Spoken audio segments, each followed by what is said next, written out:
Bonjour à tous. En faisant opportunément sortir cette révélation sur le sabotage des gazoducs Nord Stream, là, tout récemment, l'État profond américain est en train de tuer le joujou qu'il a créé, qui s'appelle Zelensky. L'État profond américain fonctionne toujours de la même manière. Il vous crée, il vous porte au nu, il vous détruit quand il n'a plus besoin de vous, quand il passe à autre chose. C'est exactement ce qui se passe. Cette affaire, cette révélation, vous allez voir cela orchestrée par l'OTAN, sur le sabotage finalement ukrainien de Nord Stream, eh bien, est le dernier clou dans le cercueil de Zelensky, avec d'autres révélations, d'autres prétextes utilisés ces dernières heures et ces derniers jours. Je vous explique tout dans cette vidéo. Évidemment, cette vidéo s'aligne dans la parfaite logique suite de celle que j'ai faite le 3 novembre, qui s'appelait Ukraine, ils crachent tous le morceau, où j'étais en train de vous expliquer tout ce qui était en train de se passer. Donc vous irez la voir si vous ne l'avez pas vue, et celle même des mois précédents. Je crois qu'on s'est vraiment pas trompé, mais alors pour le coup pas trompé dans nos analyses, et on voit tous les éditorialistes en train de nous rejoindre. C'est assez hallucinant après nous avoir insultés pendant 18 mois. Bref, chacun saura où est le courage et la vérité, la recherche sincère de la vérité en tout cas. On est sur une règle universelle ici des États-Unis. Ils vous créent, puis ils vous détruisent. Est-ce que c'est une chance pour la paix? Attention, ça n'est pas si simple que ça. Je vais y revenir également dans cette vidéo. N'hésitez pas à la partager, à lui donner de la force en vous abonnant à cette chaîne YouTube. Vous cliquez pour cela sur s'abonner en dessous, un petit clic, c'est fait. Vous êtes abonné à la chaîne, c'est gratuit. Et les algorithmes de YouTube vont mieux recommander les vidéos si vous êtes abonné plutôt que pas abonné. Donc grand merci, ou réabonnez-vous si par hasard YouTube vous a désabonné sans même que vous l'ayez vu. Il suffit de vérifier. Grand merci à vous. Le 30 novembre au soir, un jeudi, je suis à Nîmes, grosse réunion publique. On vous offre le verre de l'amitié, c'est très important que vous soyez là très nombreux. Il y a plein de monde qui s'inscrit, il faut le faire là maintenant. Il y a un formulaire d'inscription sous la vidéo en description pour évidemment venir à Nîmes. C'est ouvert à tous, hein, adhérents comme non adhérents. Bien évidemment, vous êtes tous les bienvenus. J'ai hâte de vous voir et je vais intensifier mes déplacements. Allez, on y va.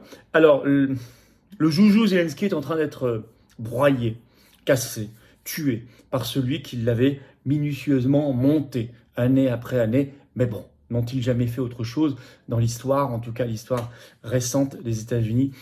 Non, ils ont toujours procédé de la même manière. Alors ce qui est très significatif, c'est ce nouveau narratif sur le sabotage des gazoducs Nord Stream 1 et Nord Stream 2. Petit rappel, on en a abondamment parlé sur cette chaîne depuis que ce sabotage a eu lieu. Il a eu lieu le 26 septembre 2022, il y a maintenant plus d'un an. Jusqu'ici, les grands médias occidentaux avaient toujours refusé d'adouber une version. Non. Et là, ça vient de changer. Alors, sauf au tout début où ils nous disaient que c'était les Russes. Parce qu'à l'époque, ils pensaient encore pouvoir gagner. Alors, la première semaine, c'était les Russes. Ça n'avait absolument aucun sens. Et d'ailleurs, depuis, plus personne ne dit cela, n'ose dire cela. Nous, dès le début, dès la première minute, on avait dit que ça n'avait aucun sens. On avait plutôt pointé du doigt une autre grande puissance et une organisation qui s'appelle l'OTAN, mais on va y revenir. Mais ça y est, maintenant, tout a changé. Pour la première fois, les médias de l'OTAN occidentaux adoubent une version. Et ce sont les Ukrainiens. Et on nous dit que Zelensky est fragilisé. Alors, vous savez comment on dit, hein, qui veut tuer son chien l'accuse de la rage. Hein. Alors, Le Monde, 12 novembre, regardez cela, mais vous allez voir que c'est dans toute la zone OTAN, je vais vous expliquer. Le Monde, donc article du 12 novembre, le titre, Nord Stream 1 et 2, un officier ukrainien désigné comme l'auteur du sabotage des gazoducs. Et en fait, le ton est donné contre Zelensky dès le chapeau de cet article du Monde.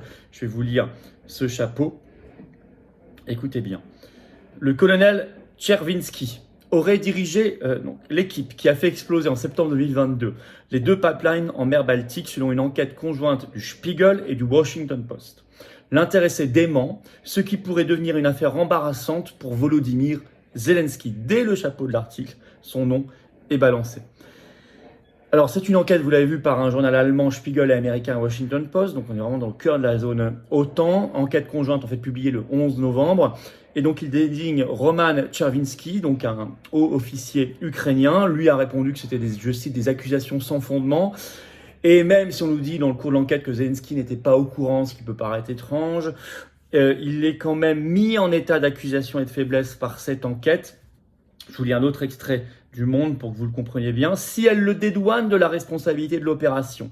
L'enquête parue samedi n'en est pas moins embarrassante, écrit Le Monde pour Volodymyr Zelensky, en affirmant que celui-ci n'a sans doute pas été informé en amont de l'existence de ce plan. Spiegel et Washington Post mettent en lumière les dissensions qui existent à la tête de l'État ukrainien. Je lis toujours, si le commandant en chef de l'armée ukrainienne s'est effectivement permis d'organiser un coup d'une telle importance dans le dos de Zelensky, c'est un signe de faiblesse terrible pour celui-ci, estime Marion van Rentergem, ex-journaliste au Monde. Alors ça, je voulais citer, parce qu'on voit ici que cette journaliste, Marion van Rentergem, met en cause durement Zelensky, ce qui, pour moi, le point du doigt, c'est extrêmement significatif, parce que si vous l'avez suivi un peu, et notamment elle est toujours sur LCI très souvent, en tout cas elle l'était avant l'histoire du Proche-Orient, elle a toujours été ultra zelenskiste, ultra.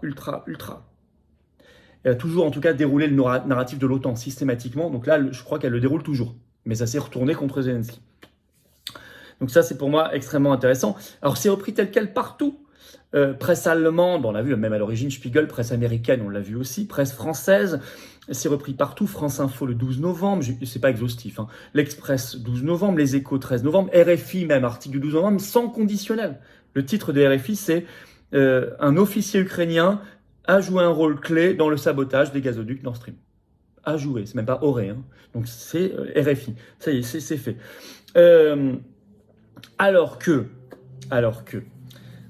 n'oublions pas la grande enquête sortie par le journaliste d'investigation américain, lauréat du prix Pulitzer en février 2023, Seymour Hersh a sorti l'enquête qui a démontré par des sources très précises que la puissance qui a organisé tout ça et qui en avait d'ailleurs les moyens techniques, l'Ukraine, à mon avis, ne les a pas. Ce sont les Américains, bien sûr, avec derrière des aides de pays de l'OTAN. Alors, on a cité beaucoup la Norvège, qui avait un intérêt, notamment gazier, à récupérer le marché. On cite parfois aussi le Royaume-Uni, la Pologne et d'autres pays. En tout cas, une puissance centrale, les États-Unis. Et là, tout mettre sur un officier ukrainien.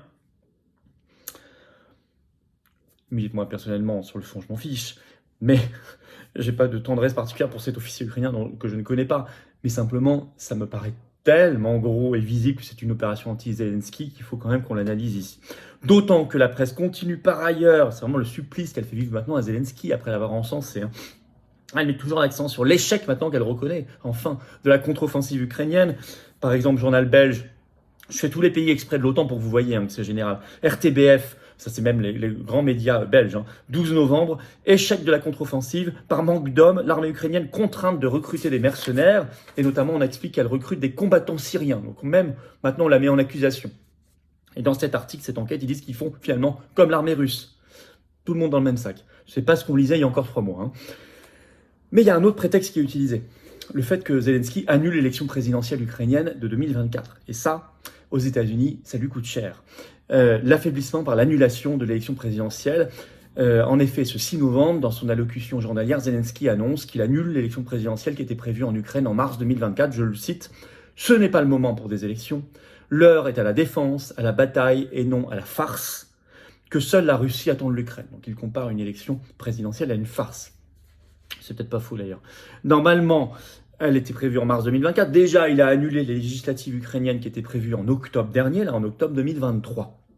Alors France 24, dans un article du 7 novembre, explique que ça ne plaît pas aux États-Unis.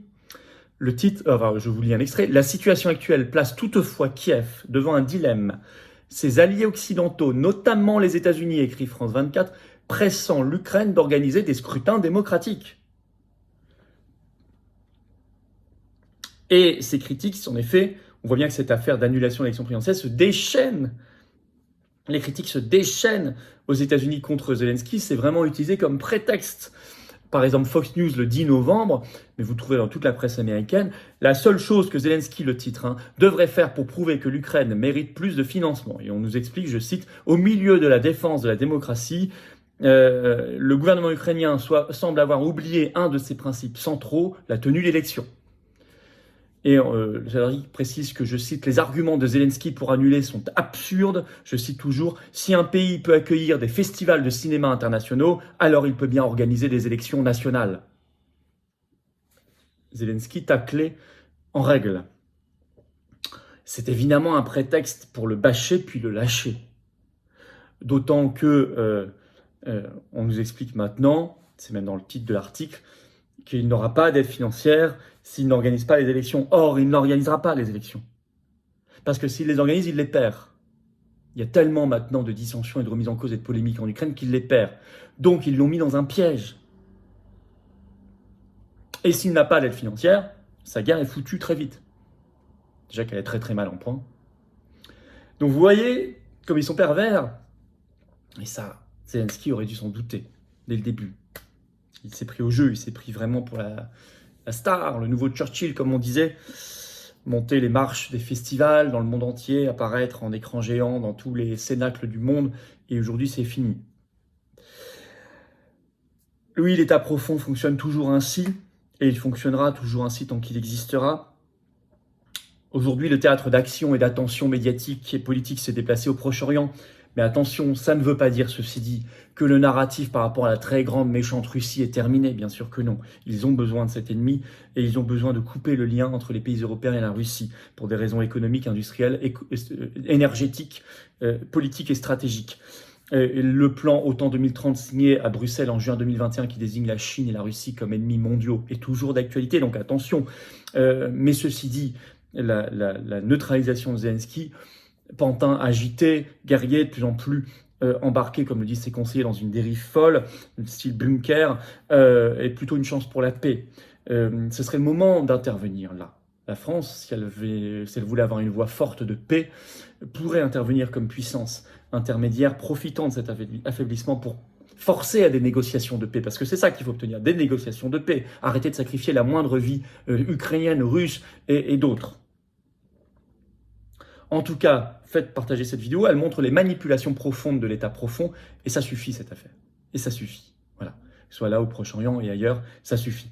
Partagez cette vidéo, donnez-lui de la force en vous abonnant si vous voulez bien à cette chaîne YouTube. Vous cliquez sur le petit bouton s'abonner en dessous, c'est gratuit, c'est fait. Un petit clic, vous êtes abonné à la chaîne. Je parle à ceux qui sont depuis longtemps sur les vidéos et je vous en remercie du fond du cœur, ou à ceux qui viennent de rejoindre la chaîne. Et je vous salue et je vous dis la bienvenue également. Mais abonnez-vous à la chaîne, vraiment ça aide à la diffusion des vidéos, ou réabonnez-vous si YouTube vous a un jour désabonné, c'est à vérifier. Le 30 novembre, je suis donc le soir à Nîmes, inscription par un formulaire en dessous. Et je vous attends aux Patriotes. Voilà, j'ai vraiment hâte qu'on soit là ensemble. Ça, c'est la carte orange qui symbolise le fait que vous êtes adhérent ou que vous reprenez votre adhésion aux Patriotes si elle a plus d'1 an et qu'elle n'est plus à jour, pensez-y. Ou vous voulez peut-être faire un don de soutien au mouvement pour nous permettre de mener plus d'actions très concrètes et d'avoir plein de projets concrets. Parce qu'encore une fois, je vous le dis, je le redis, on n'a pas les diamants, les millions, les réseaux, les copains, les aides du système. Non. Ni médiatique, ni bancaire, ni financier, rien. Ni oligarchique, certainement pas. On est anti-oligarchique. Mais on fait et ça coûte très cher. Ça porte ses fruits, ça mobilise, ça réveille. Ça crée de l'amitié, des dynamiques militantes, des gens qui se rencontrent. Si vous êtes adhérent, réadhérent, vous êtes mis en relation avec des gens qui pensent comme vous à côté de chez vous, que vous habitez en métropole, ou outre-mer, ou à l'étranger. On est là, organisé, structuré. Le plus grand mouvement souverainiste et défense des libertés et de la paix de France largement. Alors rejoignez-nous dès maintenant, dès maintenant. Adhérer, réadhérer, c'est le premier lien sous la vidéo en description. Ce lien est également en commentaire épinglé. Une petite fiche maintenant sur l'écran et dans quelques secondes un lien sur l'écran. Faire un don de soutien au mouvement, c'est le deuxième lien sous la vidéo en description. Tout ça, c'est défiscalisation pour vous aux 2/3 de ce que vous mettez. Baisse concrète de vos impôts sensibles. Vous mettez 100, ça enlève presque 70. Vous mettez 1000, presque 700. Vous mettez 10, presque 7, etc. Bravo aux donateurs, aux réadhérents, bienvenue aux nouveaux adhérents patriotes et vive la France.